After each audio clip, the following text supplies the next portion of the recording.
Hello guys, good morning to all of you. How are you? और thank you. Fit and fine. चलिए, I am proud of you कि आप लोग fit and fine है बेटा। लेकिन याद है ना, क्योंकि आज हम लोग को चैप्टर नंबर 11 पढ़ना है, यानी कि चैप्टर नंबर 11 पढ़ना है। How to ask permission to anybody, यानी कि किसी व्यक्ति से हम परमिशन कैसे मांगेंगे, कैसे परमिशन लेंगे। कोई दिक्कत बेटा? क्योंकि हम लोग तो नर्सरी से परमिशन मांगते आ रहे हैं। नर्सरी में भी हम लोग परमिशन मांगते थे कि may I coming madam, may I coming sir. समझ रहे ना? बस उसी सेंटेंस को थोड़ा सा डेवलप करके पढ़ना है, बस। कोई दिक्कत बेटा?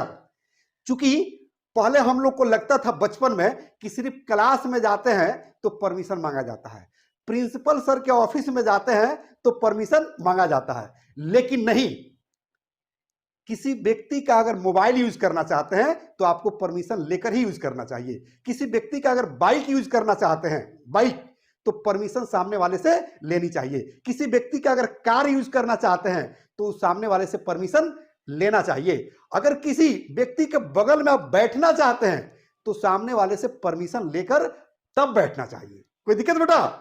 यानी कि at every step you need to ask permission.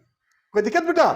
आइए जो है परमिशन कैसे लिया जाता है आज हम लोग पढ़ेंगे, बिल्कुल अलग अंदाज में पढ़ेंगे। तो तैयार है हम लोग बेटा? अगर तैयार है तो 5 मिनट दीजिए। 5 मिनट के अंदर नेचुरल और फरकदार आप लोग बोलेंगे इस चैप्टर पर। आइए देखते हैं। हम लोग नर्सरी में थे बेटा, तो सेंटेंस बोलते थे कि मे आई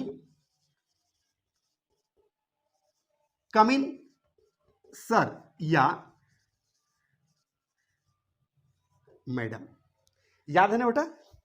जब क्लास में आप लोग जाते थे तो बोलते थे कि may I coming madam, may I coming sir. अगर प्रिंसिपल के चेंबर में जाते थे या चेयरमैन के चेंबर में जाते थे या स्कूल के सेक्रेटरी के जो है चेंबर में जाते थे, ऑफिस में जाते थे, तो बोलते थे कि may I coming sir, may I coming madam. कोई दिक्कत बेटा? कोई दिक्कत नहीं। तो आइए हम लोग आगे बढ़ते हैं। अब इस पर मेरा एक सवाल है कि एक बात बताइए, जहां आप लोग कह रहे हैं कि मे आई कमिंग सर और मे आई कमिंग मैडम, जिस समय ये सेंटेंस आप सीखे थे उस समय आपका एज होगा 3 साल, 4 साल, 5 साल, यानी कि नर्सरी, एलकेजी, यूकेजी। उस क्लास से हम लोग मे आई कमिंग सर और मे आई कमिंग मैडम का प्रयोग करते आ रहे हैं। समझ रही है ना? और आप लोगों को लगता होगा कि सिर्फ क्लास में जाते हैं तो परमिशन लेकर जाते हैं, क्लास से बाहर आते हैं तो परमिशन लेकर बाहर आते हैं, प्रिंसिपल चेंबर में जाते हैं तो परमिशन लेकर जाते हैं, और बाहर जब चेंबर से निकलते हैं तो परमिशन लेकर बाहर निकलते हैं। लेकिन बेटा ऐसी बात नहीं है। हर स्टेप पर, at every step you need to take permission. समझ रही ना? अगर आप किसी व्यक्ति का मोबाइल यूज करना चाहते हैं तो सामने वाले से पहले परमिशन लेंगे, तब उसका मोबाइल यूज करेंगे। अगर कोई व्यक्ति बैठा है कहीं, उसके बगल में आप बैठना चाहते हैं तो पहले उससे आप परमिशन लेंगे, तब उसके बगल में बैठेंगे। अगर किसी व्यक्ति का बाइक यूज करना चाहते हैं, मोटरसाइकिल, तो उससे आप परमिशन लेंगे, तब उसका मोटरसाइकिल यूज करेंगे। अगर किसी व्यक्ति का आप कार यूज करना चाहते हैं तो उससे हम परमिशन लेंगे, तब उसका कार हम यूज करेंगे। समझ रहे हो बेटा? लेकिन ये मेरा सवाल नहीं था। सवाल मेरा यह है कि नर्सरी क्लास में, एलकेजी क्लास में, यूकेजी क्लास में हम लोग बोलते थे कि may I coming, may I go out, और सेम सेंटेंस हम लोग आज भी बोलते हैं। आप लोग बोलते हैं ना बेटा? Thank you. यानी कि आप लोग एक्सेप्ट कर रहे हैं कि आप लोग बोलते हैं। अब मेरा सवाल है कि आपका हाइट बढ़ गया, 6 फीट का लंबे हो गए, आपका क्लास स्टैंडर्ड बढ़ गया, मैट्रिक पास कर गए, इंटर पास कर गए, ग्रेजुएट हो गए, सर्विसमैन बन गए, जॉब पा लिए, नौकरी पा लिए, यहां तक कि बेस्ट बिजनेसमैन हो गए, और सेंटेंस वही बोलते हैं जो नर्सरी और एलकेजी में बोलते थे। अब बताइए कि यह सही है? बिल्कुल सही नहीं है, गलत बात है। सेंटेंस में भी इंप्रूवमेंट होनी चाहिए, सेंटेंस भी डेवलप होना चाहिए, यानी कि आपका इंग्लिश जो है ब्रश अप होना चाहिए। सेंटेंस है नर्सरी वाली और हाइट हो गया इतना बड़ा, क्लास का स्टैंडर्ड बढ़ गया, जॉब पा लिए, सर्विस पा लिए। आइए जो हम देखते हैं कि उससे बेहतर सेंटेंस कैसे बोली जाती है, और मैं नहीं बल्कि पूरी दुनिया बोलती है। तो आप लोग सीखना चाहते हैं बेटा? साहिल, सीखना चाहते हैं? तो ध्यान दीजिए, आप लोग 5 मिनट में नेचुरल और फराटेदार इंग्लिश बोलना शुरू करेंगे इस चैप्टर पर। आप लोग आइए देखते हैं। बस मे जो है, जो मे आप लोग यूज करते हैं, बस मे के जगह पर आप लोग माइट का प्रयोग कर दीजिए। Might I come in sir या मैडम। समझ रही है ना? यानी कि मे से अच्छा माना जाता है माइट का प्रयोग। और थोड़ा सा डेवलप करना चाहते हैं, एकदम बेस्ट हम बताएंगे कि मे में और माइट में अंतर क्या होता है। अभी तुरंत जो इसको उसका हम एक्सप्लेनेशन देंगे। बस माइट के जगह पर अगर आप कर they could I come in sir या मैडम, तो और सोने पर सुहागा हो जाएगा। मतलब समझ रहे ना? यानी कि अगर आप कहते हैं कि may I come in sir, तो इस यूज को गुड माना जाता है। क्या माना जाता है बेटा? गुड। यानी कि एक अच्छी तरीका है, बेहतरीन तरीका है। लेकिन अगर मे के जगह पर आप माइट का प्रयोग करते हैं कि might I come in sir, तो इसको बेटर माना जाता है। यानी कि पहले वाले सेंटेंस से बेहतर है माइट का प्रयोग करना कि might I coming sir, might I coming madam. और यदि माइट के जगह पर अगर कुड का प्रयोग आप करते हैं तो इसको बेस्ट माना जाता है। समझ रही बेटा? अब आपको डिसाइड करना है कि मे आई कम इन कहना है, माइट आई कम इन कहना है, या कुड आई कम इन कहना है। समझ रही है ना?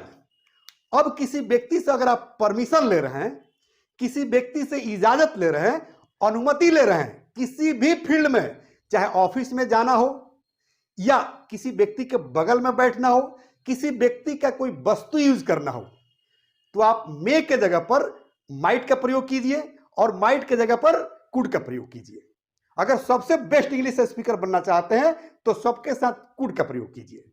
जैसे could I come in sir, could I coming madam, could I go out sir, could I go out ma'am, या could I sit beside you, could I use your mobile please, could I use your bike please, could I use your car please. समझ रही है ना? यानी कि मे का प्रयोग good माना जाता है, माइट का प्रयोग बेटर माना जाता है, और कुड का प्रयोग बेस्ट माना जाता है।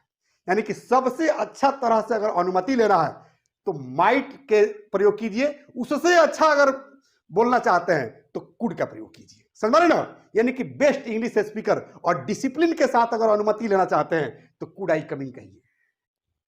मे आई कम इन गलत नहीं है, माइट आई कम इन गलत नहीं है, कुड आई कम इन गलत नहीं है। सबका अलग अलग एक्सप्रेशन होता है, सबका अलग अलग भाव होता है। आइए अब तीनों वर्ड का मैं एक्सप्रेशन बता रहा हूं। आप याद कीजिए वो दिन जब आप नर्सरी में थे तो कैसे इजाजत लेते थे? आप ऐसे कहते थे, ध्यान दीजिएगा मेरे तरफ बेटा, आप लोग ध्यान दीजिए। कैसे कहते थे कि मे आई कमिंग मैडम, आप दौड़कर क्लास में घुस जाते थे। समझ रही है? वो दिन याद है ना? जब अंदर आना होता था तो कहते थे कि मे आई कमिंग मैडम, और तुरंत जो है क्लास में घुस जाते थे। समझ रही है ना? यानी कि बचपन वाली जो है चाइल्डिश नेचर झलकता है। अगर मे का प्रयोग करते हैं तो उससे चाइल्डिश नेचर झलकता है। समझ रही ना? अगर वही जो है माइट का प्रयोग करते हैं तो माइट का मतलब हुआ ऐसे आप झुक गए हैं सामने वाले के सामने, जिससे आप परमिशन ले रहे हैं उसके सामने हल्का सा झुके हुए हैं और कह रहे हैं क्या कि might I come in sir, might I sit beside you, might I use your car please, might I use your mobile please. यानी कि झुक कर सामने वाले से आप परमिशन ले रहे हैं। समझ रही है ना? लेकिन अगर आप कुड का प्रयोग कर रहे हैं तो मतलब कि सामने वाले से जिससे आप परमिशन ले रहे हैं उसका पैर टच किए हैं, उसका पैर छूकर अब तब आप परमिशन ले रहे हैं कि could I come in sir, could I sit beside you sir, could I use your mobile please. समझ रहे ना? यानी कि मे का प्रयोग बचपन वाली चाइल्डिश नेचर झलकता है। यानी कि may I come in sir, may I go out sir. लेकिन अगर माइट का प्रयोग करते हैं तो थोड़ा सा आदमी झुक कर परमिशन मांगता है, और कुड में सामने वाले का पैर छू कर आप परमिशन मांग रहे हैं। अब आपको डिसाइड करना है कि आप किसका प्रयोग कर रहे हैं, मे का प्रयोग कर रहे हैं, माइट का प्रयोग कर रहे हैं या कुड का प्रयोग कर रहे हैं। कोई दिक्कत बेटा? मैं आप लोग को एक मैसेज दे दूं कि मैं बहुत मेहनत करता हूं आपको इंग्लिश सिखाने के लिए। पता है क्यों? क्योंकि मुझे पता है कि गरीबी क्या चीज है। और जब एक माँ बाप अपने बच्चों के लिए मेहनत करते हैं, अपने बच्चों से जब लव करते हैं, बेहद मोहब्बत करते हैं, और वही बच्चे जब कामयाब हो जाते हैं, सक्सेस हो जाते हैं, तो उस माँ बाप को पूछते नहीं है। समझ मारिए ना? तो मेरी सवाल आपसे है कि आप अपने माँ बाप से लगाव रखिए, अपने पेरेंट्स से लगाव रखिए, दादा दादी से लगाव रखिए, क्योंकि मोहब्बत है। अगर माँ बाप का आशीर्वाद है, मोहब्बत है, तो आप बहुत दूर तक जाएंगे, सफलता के सीढ़ी तक जाएंगे।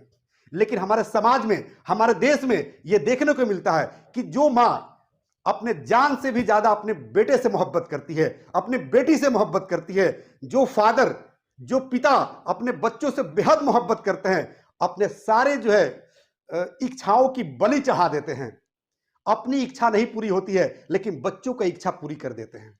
लेकिन अंत में जब बच्चे कामयाब हो जाते हैं, तो उन्हीं माँ बाप के सीना जो है छल्ली कर देते हैं, माँ बाप को जो है दर दर भटकने पर मजबूर कर देते हैं।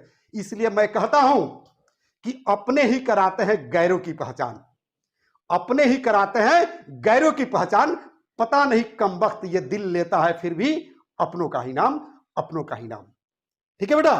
क्योंकि माँ बाप को आप कितना ही कष्ट दीजिएगा, जब माँ बाप बूढ़े हो जाते हैं, फिर भी माँ बाप के दिल में उसका बेटा का ही नाम आता है, उसके पिता के दिल में उसके बेटा का ही नाम आता है, उसकी बेटी का नाम आता है। इसलिए माँ बाप को आप तकलीफ नहीं दीजिएगा, ये मेरी आप सबसे रिक्वेस्ट है। अगर गुरु दक्षिणा में अगर कुछ देना चाहते हैं, तो अपने माँ बाप से मोहब्बत कीजिए, अपने माँ बाप से लव कीजिए, अपने जो है बड़ों का इज्जत कीजिए, बड़ों का सम्मान कीजिए। इसी रिक्वेस्ट के साथ मैं लूंगा यहीं पर छोटा सा ब्रेक। जय हिंद, जय भारत।